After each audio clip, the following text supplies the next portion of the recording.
الله الذي خلق السماوات والأرض وما بينهما في 6 أيام ثم استوى على العرش ما لكم من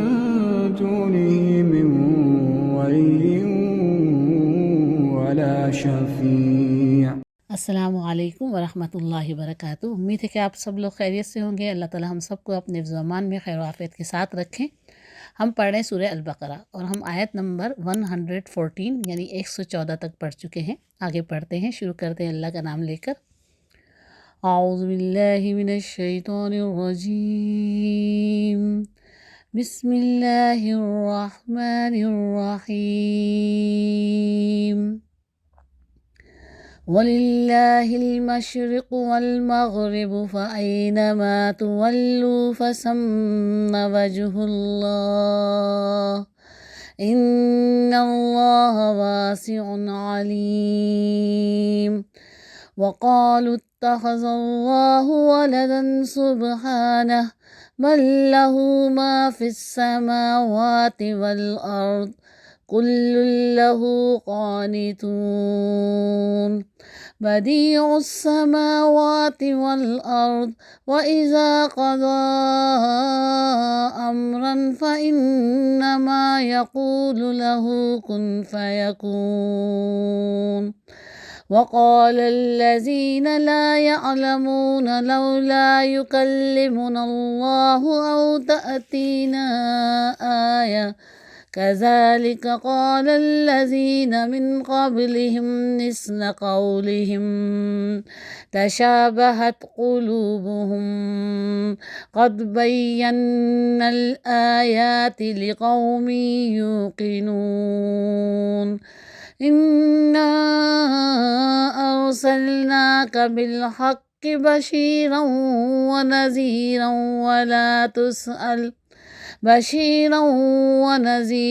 ولا تسأل عن أصحاب الجحيم۔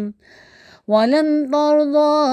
عنك اليهود ولا النصارى حتى تتبع ملتهم قل إن هدى الله هو الهدى ولئن اتبعت أهواءهم بعد الذي جاءك من العلم ما لك من الله من ولي ولا نصير۔ الذين آتيناهم الكتاب يتلونه حق تلاوته أولئك يؤمنون به ومن يكفر به فأولئك هم الخاسرون۔ صدق اللہ العظیم۔ الحمدللہ رب العالمین، نحمدہ ونصلی علی رسولہ الکریم۔ یا رب لک الحمد کما ینبغی لجلال وجہک وعظیم سلطانک۔ رب اشرح لی صدری ویسر لی امری واحلل عقدۃ من لسانی یفقہوا قولی۔ رب زدنی علما رب زدنی علما رب زدنی علما، آمین۔ پہلے ہم اس کا ترجمہ پڑھتے ہیں اور پھر جو ہم نے پہلے پڑھا تھا اس کو تھوڑا سا دہرائیں گے۔ مشرق اور مغرب سب اللہ کے ہیں، جس طرف بھی تم رخ کرو گے اسی طرف اللہ کا رخ ہے۔ اللہ بڑی وسعت والا اور سب کچھ جاننے والا ہے۔ ان کا قول ہے کہ اللہ نے کسی کو بیٹا بنایا ہے۔ اللہ پاک ہے ان باتوں سے۔ اصل حقیقت یہ ہے کہ زمین اور آسمانوں کی تمام موجودات اس کی ملک ہیں، سب کے سب اس کے مطیع فرمان ہیں۔ وہ آسمانوں اور زمین کا موجد ہے اور جس بات کا وہ فیصلہ کرتا ہے اس کے لیے بس یہ حکم دیتا ہے کہ ہو جا اور وہ ہو جاتی ہے۔ نادان کہتے ہیں کہ اللہ ہم سے خود بات کیوں نہیں کرتا یا کوئی نشانی ہمارے پاس کیوں نہیں آتی۔ ایسی باتیں ان سے پہلے لوگ بھی کیا کرتے تھے۔ ان سب اگلے پچھلے گمراہوں کی ذہنیتیں ایک جیسی ہیں۔ یقین لانے والوں کے لیے تو ہم نشانیاں صاف صاف نمایاں کر چکے ہیں۔ اس سے بڑھ کر کیا نشانی ہوگی کہ ہم نے تم کو علم حق کے ساتھ خوشخبری دینے والا اور ڈرانے والا بنا کر بھیجا ہے۔ اب جو لوگ جہنم سے رشتہ جوڑ چکے ہیں ان کی طرف سے تم ذمہ دار و جواب دہ نہیں ہو۔ یہودی اور عیسائی تم سے ہرگز راضی نہ ہوں گے جب تک تم ان کے طریقے پر نہ چلو۔ صاف کہہ دو کہ راستہ بس وہی ہے جو اللہ نے بتایا ہے، ورنہ اگر اس علم کے بعد جو تمہارے پاس آ چکا ہے تم نے ان کی خواہشات کی پیروی کی تو اللہ کی پکڑ سے بچانے والا کوئی دوست اور مددگار تمہارے لیے نہیں ہے۔ جن لوگوں کو ہم نے کتاب دی ہے وہ اسے اس طرح پڑھتے ہیں جیسا کہ پڑھنے کا حق ہے، وہ اس پر سچے دل سے ایمان لاتے ہیں، اور جو اس کے ساتھ کفر کا رویہ اختیار کریں وہی اصل میں نقصان اٹھانے والے ہیں۔ اس سے پہلے جو ہم نے پڑھا تھا، اللہ تعالیٰ نے ہمیں بتایا تھا کہ یہودی اور عیسائی جو ہے وہ یہ کہتے تھے کہ کوئی شخص جنت میں نہیں جائے گا یہاں تک کہ اگر وہ عیسائی یا یہودی نہ ہو، یعنی اگر وہ یہودی ہے یا عیسائی ہے تو ہی وہ جنت میں جائے گا، اگر وہ کسی اور مذہب سے تعلق رکھتا ہے تو پھر وہ کسی اور قوم سے تعلق رکھتا ہے تو پھر وہ جنت میں نہیں جائے گا۔ تو اللہ رب العالمین نے ہمیں بتایا کہ یہ ان کی صرف تمنائیں ہیں، یہ ان کی خوش فہمیاں ہیں اور اسی خوش فہمیوں میں یہ مبتلا ہے، اور اللہ تعالیٰ کہتے ہیں کہ ان سے کہو کوئی تمہارے پاس دلیل ہو، کوئی حجت ہو تو تم لے کر آؤ، اگر تم اپنے دعوے میں سچے ہو تو تمہارے پاس کوئی اس کے لیے کوئی ثبوت ہو، کوئی دلیل ہو تو ضرور لے کر آؤ اور پھر اس کو پیش کرو تاکہ تم پتہ چلے کہ تم سچے ہو، کہ صرف تم ہی جنت میں جانے والے ہو۔ اللہ تعالیٰ کہتے ہیں کہ نہ تو تمہاری کچھ خصوصیت ایسی ہے اور نہ ہی کسی اور کی کہ وہ جنت میں جا سکے، سوائے اس کے کہ اس نے وہ اللہ پر ایمان لایا ہو، اللہ کی بات مانی ہو، اللہ کے حکم کی پیروی کی ہو اور اس پر اللہ کا فضل اور کرم ہو کہ وہ اسے جنت میں داخل کر دے۔ اللہ تعالیٰ کہتے ہیں کہ صرف وہی حق بات یہی ہے کہ جو اپنی ہستی کو اللہ کی اطاعت میں سونپ دے۔ اللہ کی اطاعت میں سونپنے کا مطلب کیا ہے؟ کہ اللہ پر ایمان لانے کے بعد بس وہ اللہ کا فرما بردار اور ایک غلام بن جائے، کہ جو کچھ اللہ تعالیٰ نے اس کو حکم دیا ہے وہ کرے گا اور جس چیز سے روکا ہے اس سے رک جائے گا، اور پھر نیک اعمال کرے، اس کے رب کے پاس اس کے لیے اجر ہے، کسی خوف اور رنج کا موقع نہیں ہے۔ اللہ تعالیٰ کہتے ہیں کہ یہ ایک دوسرے پر جو ہے وہ الزام لگاتے ہیں یا ایک دوسرے کے متعلق باتیں کرتے ہیں کہ یہودی کہتے ہیں عیسائیوں کے پاس کچھ نہیں، عیسائی کہتے ہیں یہودیوں کے پاس کچھ نہیں ہے، حالانکہ دونوں ہی کتاب پڑھتے ہیں۔ اللہ تعالیٰ کہتے ہیں میں نے دونوں کو کتاب دی تھی، یہودیوں کے پاس تورات ہے اور عیسائیوں کے پاس جو ہے انجیل ہے، وہ دونوں کتاب پڑھتے ہیں، لیکن اپنی کتابوں کو بدل کر رد و بدل کر کے وہ جو ہے اپنے ایمان سے پھر چکے ہیں، اپنے راستے سے دور ہو چکے ہیں۔ اللہ تعالیٰ کہتے ہیں اسی قسم کے دعوے اور لوگوں نے بھی کیے ہیں جن کے پاس کتاب کا علم نہیں ہے، وہ کہتے ہیں ہم سیدھے راستے پر ہیں، یہودی کہتے ہیں ہم سیدھے راستے پر ہیں، عیسائی کہتے ہیں ہم سیدھے راستے پر ہیں۔ اللہ تعالیٰ کہتے ہیں یہ جو اختلافات کر رہے ہیں اور جو باتیں یہ بنا رہے ہیں ان کا فیصلہ اللہ تعالیٰ قیامت کے دن کر دے گا کہ کون صحیح ہے اور کون غلط۔ اللہ تعالیٰ کیا فیصلہ فرمائیں گے کہ کون صحیح تھا اور کون غلط تھا اس دنیا میں۔ تو جس نے جو بھی دعویٰ کر رہا ہے اپنے دعوے میں اگر سچے ہو تو اپنے دعوے میں سچا صرف وہی ہے جو صرف ایک اللہ پر ایمان لائے گا اور اللہ کی اطاعت کرے گا، اللہ کے رسولوں کی، اللہ کی کتابوں کی پیروی کرے گا۔ اللہ تعالیٰ کہتے ہیں اس شخص سے بڑھ کر اور ظالم کون ہوگا جو اللہ کے گھروں میں جو ہے اللہ کے گھر میں اللہ کے بندوں کو اللہ کی یاد سے روکے، یعنی مسلمانوں کو اس وقت قریش مکہ کے مشرکین اور کافر جو تھے وہ خانہ کعبہ میں آنے سے روکتے تھے، وہاں عبادت کرنے سے روکتے تھے۔ پھر جب مسلمان ہجرت کر کے مدینہ چلے گئے تو پھر ان کو حج اور عمرے کی کوئی اجازت نہیں دی گئی کہ وہ آ کر حج اور عمرہ کریں۔ تو اسی طرح اللہ تعالیٰ کہتے ہیں کہ یہ لوگ ایسے لوگ جو ہیں وہ اس قابل ہیں کہ یہ خود اللہ کی عبادت گاہوں میں قدم نہ رکھے، کیونکہ یہ خود مشرک ہیں، یہ خود مشرک ہیں، یہ خود کفر پر آمادہ ہیں کہ انہوں نے اللہ کے رسول کی بات کو ماننے سے انکار کیا۔ یعنی پہلے تو وہ مشرک تھے ہی تھے کہ وہ اللہ کے ساتھ اپنے بتوں کو اللہ کی عبادت میں شریک کیا کرتے تھے، لیکن جب اللہ کا پیغام ان تک پہنچا پیغمبر صلی اللہ علیہ وسلم کے ذریعے تو جب انہوں نے ان کا انکار کیا تو وہ کفر میں بھی مبتلا ہو گئے، یعنی اللہ کی آیتوں کا انکار کیا، اللہ کے رسول کا انکار کیا۔ تو اللہ تعالیٰ کہتے ہیں کہ اگر ان کا حال یہ ہونا چاہیے کہ اگر وہ اللہ کی عبادت گھر میں قدم رکھے بھی تو اس طرح رکھے کہ ڈرتے ہوئے جائے۔ اللہ تعالیٰ کہتے ہیں یہ لوگ جو اس طرح کے کام کر رہے ہیں کہ اللہ پر ایمان لانے والوں کو اللہ کے گھر آنے سے روک رہے ہیں، عبادت کرنے سے روک رہے ہیں، ان کے لیے دنیا میں بھی رسوائی ہے اور آخرت میں عذاب عظیم۔ جو آج ہم نے پڑھا، اللہ تعالیٰ کہتے ہیں مشرق اور مغرب سب اللہ کے، تم جس طرف بھی رخ کرو گے اسی طرف اللہ کا رخ ہے۔ اللہ بڑی وسعت والا اور سب کچھ جاننے والا ہے۔ اللہ تعالیٰ کہتے ہیں کہ اللہ کسی ایک سمت میں نہیں ہے کہ اللہ مشرق میں ہے تو اس طرف رخ کر کے تم نماز پڑھو گے یا عبادت کرو گے، یا اللہ مغرب میں ہے تو تم اس طرف رخ کر کے نماز پڑھو گے یا عبادت کرو گے، یہ اس وقت جو یہ جو آیت یہاں پر ہے، یہ آگے آنے والی آیتوں کے لیے ایک پیش قدمی ہے۔ یعنی اللہ تعالیٰ نے جب تحویل قبلہ کا حکم دیا تھا کہ پہلے مسلمان جو تھے وہ بیت المقدس کی طرف منہ کر کے رخ کر کے نماز پڑھا کرتے تھے، ان کا قبلہ کیا تھا؟ بیت المقدس تھا۔ یہاں تک کہ جب پیارے صلی اللہ علیہ وسلم کو بھی اللہ تعالیٰ نے نبوت عطا کی، اس وقت بھی مسلمان جو تھے وہ بیت المقدس کی طرف رخ کر کے نماز پڑھتے تھے، لیکن جب مدینہ آئے تھے تو اللہ تعالیٰ نے پھر یہ حکم دیا تھا کہ اب مسلمان جو ہیں وہ خانہ کعبہ کی طرف رخ کر کے جو ہے اپنا نماز پڑھیں گے اور اسی کو اپنا قبلہ مانیں گے۔ تو اللہ تعالیٰ کہتے ہیں کہ مشرق ہو یا مغرب، کیونکہ بیت المقدس جو ہے وہ مشرق کی جانب ہے، اور بیت اللہ جو ہے اللہ کا خانہ کعبہ جو ہے وہ مغرب کی جانب ہے۔ تو آج کل جب ہم نماز پڑھتے ہیں تو جب سے تحویل قبلہ کا حکم ہوا تھا پیغمبر صلی اللہ علیہ وسلم کے زمانے سے، تو اس کے بعد سے ہم سب مسلمان جو ہیں وہ خانہ کعبہ کی سمت میں رخ کر کے نماز پڑھتے ہیں، اور اس کا رخ ہے مغرب کی جانب۔ تو اللہ تعالیٰ کہتے ہیں کہ اللہ تعالیٰ نہ تو مشرق میں ہے نہ مغرب میں، یہ تو بس اللہ تعالیٰ کا حکم ہے جسے ماننا تھا، اور اللہ تعالیٰ یہ دیکھنا چاہتے ہیں کہ کون جو ہے اللہ تعالیٰ کی بات کو مانتا ہے، اللہ تعالیٰ کے حکم کو مانتا ہے۔ اللہ تعالیٰ کہتے ہیں جس طرف بھی تم رخ کرو گے تم اللہ کو وہیں پر پاؤ گے، کیونکہ اللہ تو ہر جگہ موجود ہے، اللہ بڑی وسعت والا اور سب کچھ جاننے والا ہے۔ اللہ تعالیٰ تنگ دل نہیں ہے، اللہ تعالیٰ جو ہے تنگ نظر نہیں ہے، اللہ تعالیٰ جو ہے وہ بہت وسیع ہے۔ اللہ تعالیٰ کی رحمت، اللہ تعالیٰ کا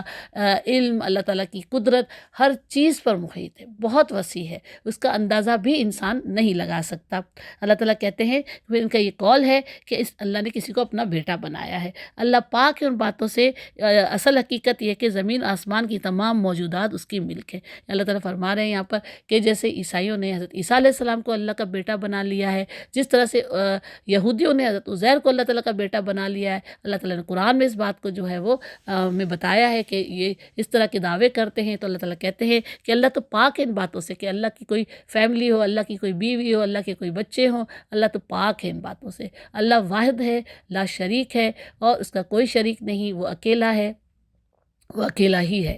اس کے ساتھ کوئی اس کی خدائی میں شریک نہیں، اور کوئی اس کی اولاد نہیں۔ اللہ تعالیٰ کہتے ہیں کہ اللہ تو پاک ہے ان تمام باتوں سے، اور زمین آسمان میں جو کچھ بھی ہے سب کچھ اللہ کی ملک ہے۔ اللہ کی ملک ہے، یعنی سب کچھ اللہ کا ہے، سب کچھ ان کا وارث، ان کا مالک، سب کچھ اللہ ہی ہے۔ اللہ تعالیٰ کہتے ہیں اور سب کے سب جو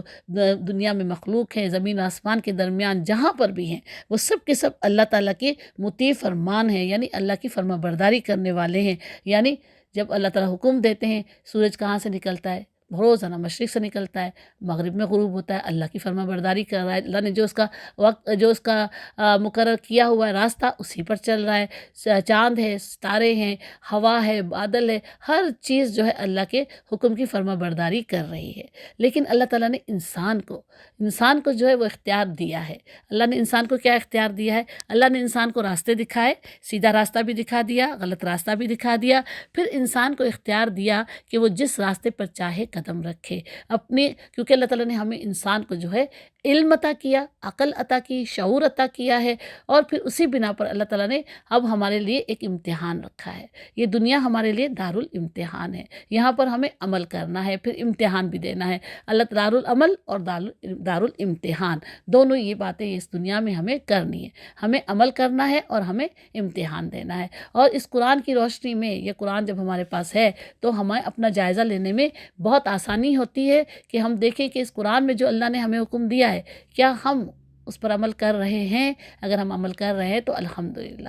کہ ہم سیدھے راستے پر ہیں، لیکن اگر ہم اس قرآن کی بتائی ہوئی باتوں پر، اللہ کی بتائے ہوئے احکامات پر ہم عمل نہیں کر رہے ہیں تو اس کا مطلب ہے کہ ہمیں اپنے آپ کو درست کرنا ہے، اس قرآن کی روشنی میں ہمیں درست کرنا ہے۔ یہی وجہ ہے کہ اس قرآن کا ترجمہ پڑھنا بہت ضروری ہے، اس کو سمجھنا بہت ضروری ہے۔ یہ ہمارے لیے ایک ایسی کتاب ہے جو کہ ہمیں، اگر ہم اس پر عمل کریں گے تو یہ سیدھا ہمیں انشاءاللہ تعالی اللہ کے فضل و کرم سے جو ہے جنت میں لے جائے گی انشاءاللہ، اور ہمیں برائیوں سے اور گناہوں سے بچائے گی۔ لیکن شرط یہی ہے اپنے ایمان کو اللہ کے لیے خالص کرتے ہوئے اس کتاب پر عمل کیا جائے، پیارے صلی اللہ علیہ وسلم کی سنتوں پر عمل کیا جائے، پیارے صلی اللہ علیہ وسلم کی پیروی کی جائے۔ اللہ تعالیٰ کہتے ہیں کہ زمین آسمان میں جتنی بھی چیزیں ہیں سب کے سب اللہ کی فرما بردار ہیں، اور زمین اور آسمان کا موجد اللہ ہی نے بنایا ہے، اور جس بات کا اللہ تعالیٰ فیصلہ کرتے ہیں وہ کہتے ہیں اس کے لیے کہ ہو جا تو بس وہ ہو جاتی ہے، کن اور فیکون۔ اللہ کے پاس کسی معاملے میں دیر نہیں ہے، اگر دیر ہے بھی تو اندھیر نہیں ہے۔ اللہ تعالیٰ جو ہے ہر معاملے میں جو ہے فیصلہ کرنے والے ہیں، اور صرف اللہ تعالیٰ کا فرمان ہوتا ہے، کن اور فیکون ہونے میں کوئی دیر نہیں لگتی، وہ کام ہو جاتا ہے۔ تو اللہ تعالیٰ کہتے ہیں کہ میرے لیے کوئی کام ناممکن نہیں ہے۔ اس کا مطلب کیا ہے کہ اللہ کے لیے کوئی کام کرنا ناممکن نہیں ہے۔ اللہ تعالیٰ کے اختیار میں ہر چیز، ان اللہ علی کل شیء قدیر، اللہ تعالیٰ تو ہر چیز پر قدرت رکھتے ہیں، بے شک اللہ تعالیٰ ہر چیز پر قدرت رکھتے ہیں۔ نادان کہتے ہیں اللہ خود ہم سے بات کیوں نہیں کرتا؟ اب اللہ تعالیٰ ایسے لوگوں کو نادان کہہ رہے ہیں کہ عقل، شعور، علم سب کچھ ان کو عطا کیا ہے اللہ تعالیٰ نے، اس کے باوجود وہ نادانی اختیار کیے ہوئے ہیں، اور وہ کہتے ہیں کہ اللہ ہم سے خود بات کیوں نہیں کرتا؟ اگر اللہ ہم سے خود بات کرے اور کہے کہ دیکھو یہ میری کتاب ہے، تم اس پر عمل کرو، یہ میرا رسول میں نے بھیجا ہے، تم اس کی پیروی کرو، تب ہم مانیں گے۔ یا تو پھر ہمارے لیے کوئی نشانی ہمارے پاس بھیج دے، یعنی کوئی ایسی نشانی جسے ہم چھو کر دیکھیں، جسے ہم اس طرح سے دیکھیں کہ جس طرح سے پہلے پیغمبروں کو نشانیاں دی گئی تھی۔ جیسے عیسیٰ علیہ السلام کو اللہ تعالیٰ نے بہت ساری ایسی نشانیاں، معجزات دیے تھے نا، کہ وہ ایک مٹی کے پتلے میں پھونک مارتے تھے تو اللہ کے حکم سے وہ زندہ پرندہ بن جاتا تھا۔ وہ ایک جو پیدائشی نابینا انسان ہوتے تھے، یا پیدائشی جو بچے نابینا ہوتے تھے جو دیکھ نہیں سکتے تھے، یا کوڑ کے مریض ہوتے تھے، تو ان کو اللہ کے حکم سے وہ شفا یاب کر دیتے تھے۔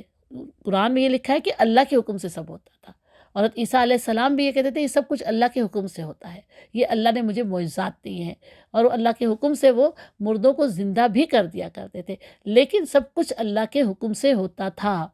اللہ نے انہیں کوئی قدرت کاملہ نہیں دی تھی۔ یہ سب کچھ اس زمانے کے، اس وقت کے لوگوں کے لیے معجزات تھے۔ جس طرح حضرت موسیٰ علیہ السلام کو اللہ تعالیٰ نے 2 معجزے دیے تھے کہ وہ اپنی لاٹھی پھینکتے تھے تو وہ ایک بڑا سانپ بن جاتا تھا، اپنا ہاتھ بغل میں دبا کر نکالتے تھے تو وہ چمکتا ہوا نکلتا تھا۔ تو اللہ تعالیٰ نے ان کو معجزات دیے تھے، تو وہ چاہتے تھے کہ پیارے صلی اللہ علیہ وسلم کو بھی ایسے ہی کوئی معجزات اللہ تعالیٰ عطا کرے، یا ہمارے لیے کوئی ایسی نشانی ہمارے سامنے آسمان سے اتاریں تاکہ ہم اس کو دیکھیں، ہم یقین کریں، اور اللہ خود ہمیں کہے، آ کر یہ کہے کہ ہاں ہم سے ہم کلام ہو کہ یہ میرا پیغمبر ہے، یہ میرا نبی ہے، تم اس کی بات مانو، اس کی پیروی کرو، میں نے اسے جو ہے مقرر کیا خاتم النبیین۔ تو اگر جب تک ایسی کوئی بات نہیں ہوگی ہم نہیں مانیں گے۔ اللہ تعالیٰ فرماتے ہیں ایسی ہی باتیں ان سے پہلے کے لوگ بھی کیا کرتے تھے، ان کے بھی ایسے ہی مطالبات تھے۔ ہم پڑھیں گے نا، ہم نے قرآن میں بھی میرے خیال میں پڑھا بھی کہ انہوں نے حضرت موسیٰ علیہ السلام سے طرح طرح کے سوالات کیے، طرح طرح کی ان کی قوم نے سوالات کیے، اسی طرح سے اور پیغمبروں سے بھی سوالات کیے گئے۔ تو اسی طرح سے پیارے صلی اللہ علیہ وسلم کی قوم نے بھی ان سے مختلف سوالات کیے، فلاں کے بارے میں بتاؤ، فلاں کے بارے میں بتاؤ، کیونکہ یہ ان کا آنا جانا تھا تو یہودیوں سے اور عیسائیوں سے ان کو بہت خبریں ملتی رہتی تھیں، اور وہ ان سے کہتے تھے کہ اچھا تمہیں یہ معلوم کرنا ہے کہ یہ پیغمبر جو ہے، یہ نبی جو ہے وہ اللہ کی طرف سے ہے، تو ذرا ان سے یہ پوچھو۔ جیسے اصحاب کہف کا واقعہ پوچھا تھا، روح کے بارے میں پوچھا تھا، حضرت موسیٰ علیہ السلام اور فرعون کے بارے میں پوچھا، بہت ساری باتیں تھیں جو ان کو یہودی اور عیسائی جو تھے ان کو بتاتے تھے کہ اچھا تم سب یہ ہمیں بتا رہے ہو کہ تمہاری قوم میں ایک شخص ہے اور وہ اپنا نبوت کا دعویٰ کر رہا ہے، آخری نبی ہونے کا دعویٰ کر رہا ہے، تو اس طرح یہ معاملات تو پوچھو۔ کیونکہ ان کو کیوں علم تھا؟ کیونکہ ان کی کتابوں میں یہ واقعات تھے، ان کی کتابوں میں، ان کی تاریخ کی کتابوں میں بھی یہ واقعات تھے، اور وہ یہ جاننا چاہتے تھے کہ اگر واقعی اللہ کی طرف سے پیغمبر ہے یا نبی ہے تو ضرور انہیں بھی اس بات کا، ان واقعات کا علم ہوگا۔ پیارے صلی اللہ علیہ وسلم کو تو علم نہیں تھا، لیکن اللہ تعالیٰ ان کے انہی سوالوں کے جوابات میں قرآن کی آیتیں نازل فرما کر پیارے صلی اللہ علیہ وسلم کو ان واقعات کی حقیقت بتا دیتے تھے۔ قرآن میں اللہ تعالیٰ کہتے ہیں نا کہ یہ تم سے سوالات پوچھتے تو انہیں یہ واقعہ بتا دو، ان واقعات کی حقیقت انہیں بتا دو۔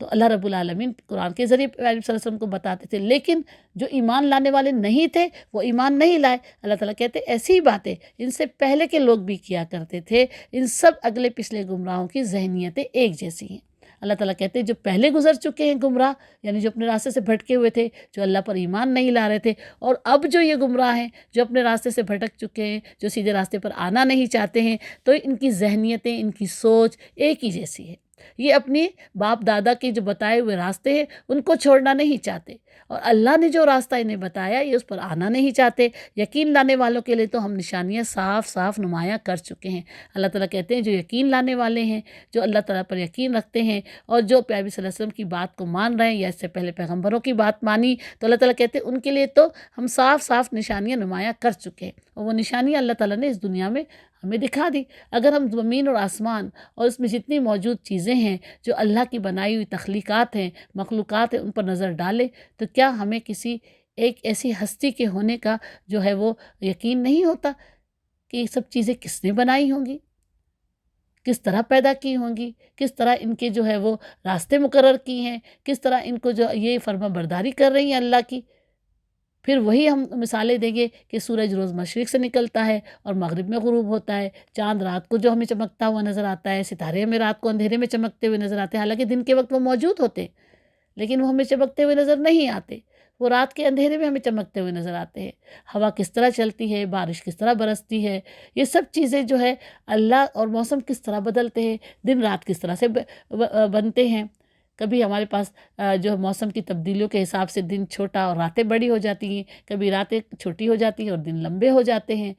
سردی، گرمی، خزاں، بہار، سب چیزیں یہ کیا ہمارے لیے یہ اس بات کی اس میں کوئی نشانیاں نہیں ہیں؟ یہ سب نشانیاں نہیں ہیں اللہ کی قدرت کاملہ کی، اللہ کے ہونے کی، کسی ایک ہستی کے ہونے کا یقین رکھنے کی؟ یہ نشانیاں سب ہمیں بتاتی ہیں، ہم سب عقل اور شعور رکھتے ہوئے، لیکن جب ہم عمل نہ کرنا چاہیں تو پھر ہم ہر چیز سے منہ موڑ لیتے ہیں۔ ہمارے سامنے کتنی بڑی سے بڑی حقیقت بھی آ جائے تو ہم اس سے منہ موڑ لیتے ہیں، کیونکہ ہم یقین نہیں کرنا چاہتے، ہم خود اس سیدھے راستے پر نہیں آنا چاہتے۔ تو اللہ تعالیٰ کہتے ہیں کہ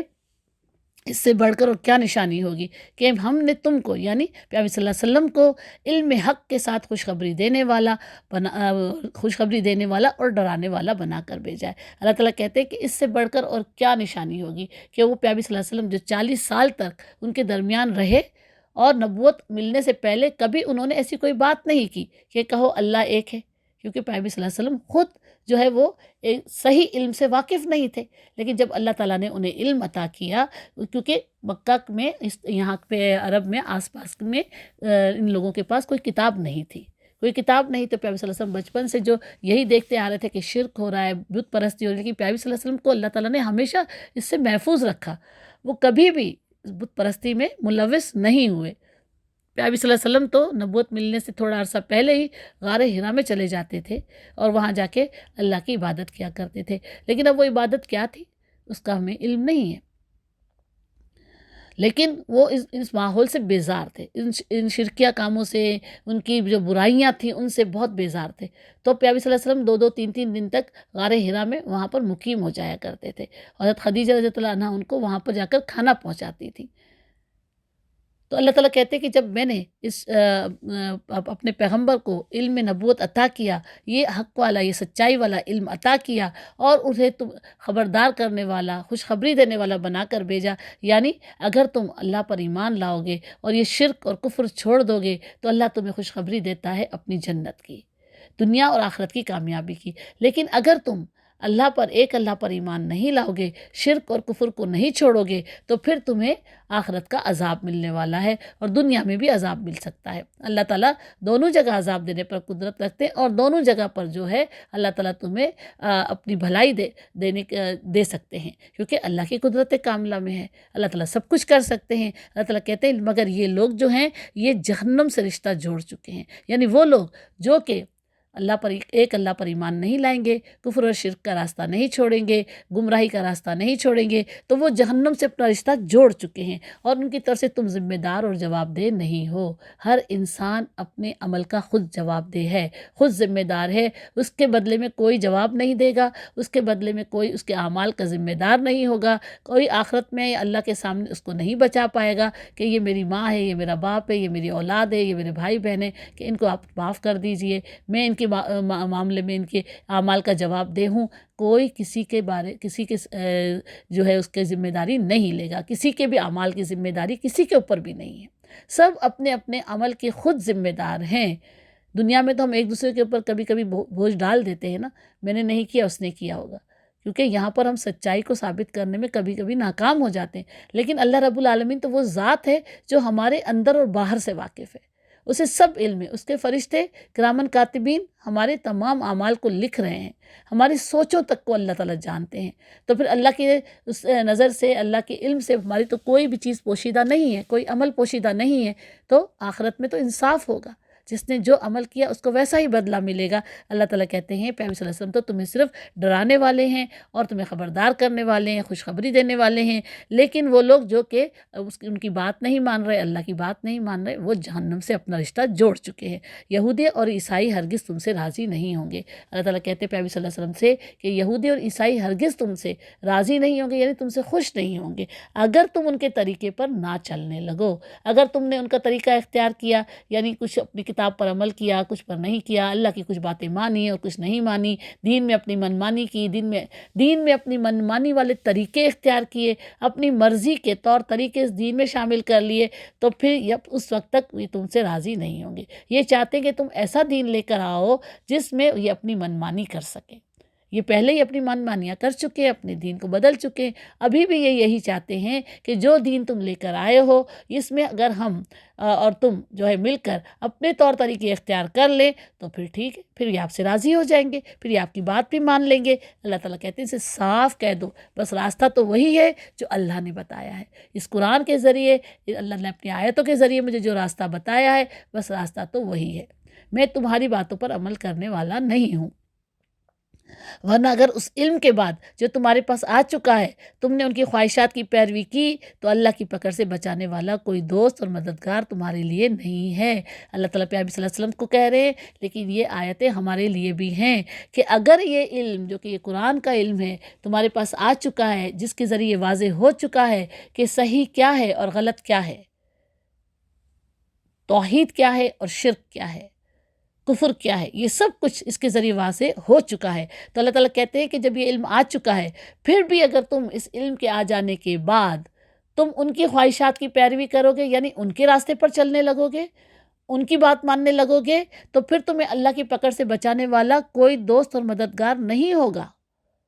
کوئی بھی تمہیں اللہ کی پکڑ سے نہیں بچا سکے گا۔ اگر ہم بھی اپنے دین کو چھوڑ کر مشرکین، کافر اور دوسرے گمراہ لوگوں کے راستے پر چلنے لگیں گے، اللہ کی کتاب کی پیروی کرنے کی بجائے، پیغمبر صلی اللہ علیہ وسلم کی سنتوں پر عمل کرنے کی بجائے اپنی منمانی کا دین اختیار کریں گے، جو لوگ ہمیں گمراہ کر رہے ہیں ان کے پیچھے چلیں گے، تو پھر اللہ کی پکڑ سے بچانے والا ہمیں کوئی نہیں ہوگا، نہ ہمارا کوئی دوست ہوگا، نہ کوئی مددگار ہوگا جو اللہ کے سامنے ہماری مدد کر سکے، اللہ کی پکڑ سے ہمیں بچا سکے، اللہ کے عذاب سے ہمیں بچا سکے۔ اللہ تعالیٰ کہتے ہیں جن لوگوں کو ہم نے کتاب دی ہے وہ اسے اس طرح پڑھتے جیسا کہ پڑھنے کا حق ہے۔ اللہ تعالیٰ کہتے ہیں کہ اس سے پہلے جو کتابیں دی گئی تھیں ان میں بھی ایسے لوگ موجود تھے، اس کتاب کو اسی طرح پڑھتے تھے جیسا کہ اس کتاب کو پڑھنے کا حق ہے۔ اس کتاب کو پڑھنے کا حق کیا ہے؟ اب جو قرآن ہمارے پاس ہے اس کو پڑھنے کا حق کیا ہے؟ صرف یہ ہے کہ ہم صرف اس کی عربی پڑھتے چلے جائیں، قرآن پہ قرآن ختم کرے جائیں، قرآن خوانیاں کریں اور پھر ہم گنتے جائیں، ہم نے 2 ختم کروائے، 4 ختم کروائے، ایصال ثواب کے لیے پڑھے یا برکت اور رحمت کے لیے پڑھے۔ یہ قرآن جو ہے اس کو پڑھنے کا حق ایسا ہے کہ اس کو سمجھ کر پڑھنا ہے، اور پھر اس کا سب سے بڑا حق یہ ہے کہ اس پر عمل کرنا ہے۔ یہ ہے اس کا پڑھنے کا حق۔ پڑھنے کا حق یہ نہیں ہے کہ ہم اپنے بچوں کو جب قرآن شروع کرواتے ہیں وہ قرآن ختم کر لیتے، 2 سال میں 3 سال میں قرآن پڑھ کے فارغ ہو جاتے، ہم سوچتے بس ٹھیک الحمدللہ ہمارے بچے نے قرآن ختم کر لیا، آمین کروا لی، مٹھائی بانٹ دی، سب کچھ کر لیا، جس نے قرآن پڑھایا تھا اس کو جو ہے استاد کو ہم نے جوڑے دے دیے، یہ دے دیا، یہ سب چیزیں نہیں ہیں۔ ساری بات کیا ہے؟ بات یہ ہے کہ اس کو سمجھ کر پڑھنا ہے اور اس پر عمل کرنا ہے، پوچھ گچھ عمل کی ہوگی۔ اللہ تعالیٰ ہم سے سوال نہیں کریں گے تم نے اپنی زندگی میں کتنے قرآن ختم کیے تھے۔ پڑھنا اچھی بات ہے، ثواب ملتا ہے، قرآن کی تلاوت عربی میں کرنا بہت اچھی بات ہے، اچھی آواز سے، اچھے لہجے سے، ٹھہر ٹھہر کر پڑھنا بہت اچھی بات ہے، لیکن اگر اس پر عمل نہیں کیا گیا تو قرآن جتنا بھی اچھا ہم پڑھ لیں، جتنی دفعہ بھی ختم کر لیں، ہمارے کوئی کام نہیں آنے والا، کیونکہ پوچھ گچھ تو ہم سے ہمارے اعمال کی ہوگی، اور ہمارے اعمال اگر 0 نکلے تو پھر ہمیں کیا ملنے والا ہے؟ اور اعمال بھی کیسے کرنے، اس قرآن کے مطابق اور پیارے صلی اللہ علیہ وسلم کی جو ہے وہ سنتوں کے مطابق۔ اللہ تعالیٰ کہتے ہیں کہ جو پہلے کتابیں دی گئی تھیں اور جو اب کتاب ہے یہ، تو کتابیں جو اس کو پڑھتے ہیں اور اس کو پڑھنے کا حق ہے ویسا ہی پڑھتے ہیں، یعنی اس پر عمل کرتے ہیں۔ جیسے ہی آیتیں ان کے سامنے آتی ہیں وہ اس پر عمل کرنا شروع کر دیتے ہیں اور اس پر سچے دل سے ایمان لاتے ہیں۔ سچے دل سے ایمان لانے کا مطلب بھی یہی ہے کہ اس پر عمل کرنا، یہ ماننا کہ یہ اللہ کی طرف سے کتاب ہے، پیارے صلی اللہ علیہ وسلم پر نازل ہوئی، یہ تو وربلی چیزیں ہیں نا، دل سے ہم مان لیتے ہیں کہ ہاں یہ کتاب اللہ کی طرف سے نازل کی گئی ہے۔ ہم سب مسلمان اس بات پر یقین رکھتے ہیں اور پختہ عقیدہ رکھتے ہیں کہ یہ اللہ کی طرف سے نازل کی گئی ہے اور پیارے صلی اللہ علیہ وسلم کے قلب انور پر نازل کی گئی، لیکن ہم اس پر جب عمل نہیں کرتے ہیں تو ہم اس کا حق ادا نہیں کر رہے۔ اللہ تعالیٰ کہتے ہیں کہ جو اس کے ساتھ کفر کا رویہ اختیار کریں وہی اصل میں نقصان اٹھانے والے ہیں۔ اب کفر کا رویہ قرآن کے ساتھ کہ اللہ کی کتابوں کے ساتھ کیا ہے؟ کفر کا رویہ اللہ کی کتاب کے ساتھ، قرآن کے ساتھ یہی ہے جب ہم اس پر عمل نہیں کرتے ہیں، یہ کفر کا رویہ ہے۔ ہم اس سے کفر نہیں کرتے، اس سے انکار نہیں کرتے کہ یہ اللہ کی کتاب نہیں ہے، ہم مانتے ہیں، ہم سب مسلمان الحمدللہ کہ یہ اللہ کی کتاب ہے، اللہ کی طرف سے نازل کی گئی ہے، لیکن کفر کا رویہ یہ ہے کہ جب ہم اس پر عمل نہیں کرتے، جب ہم عمل نہیں کرتے تو پھر اس قرآن کو پڑھنے کا فائدہ ہی کیا ہے؟ اس قرآن کو سمجھ کر پڑھنا ہے اور اس پر عمل کرنا بہت ضروری ہے۔ عمل کیا؟ عمل کے بارے میں سوال ہوگا،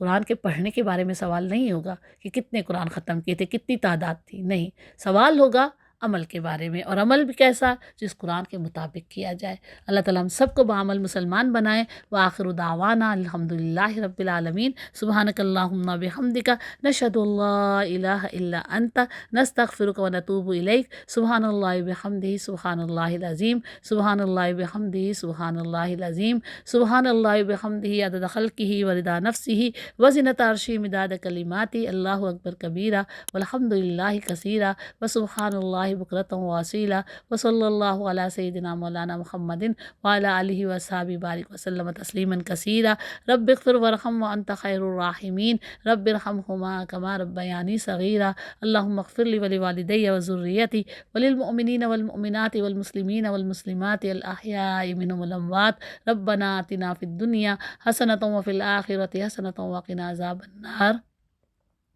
ربنا تقبل منا انك انت السميع العليم وتب علينا انك انت التواب الرحيم۔ سبحان ربك رب العزة عما يصفون وسلام على المرسلين والحمد لله رب العالمين۔ اللهم صل على محمد وعلى آله وصحبه اجمعين برحمتك يا ارحم الراحمين، آمين۔ السلام علیکم ورحمۃ اللہ وبرکاتہ۔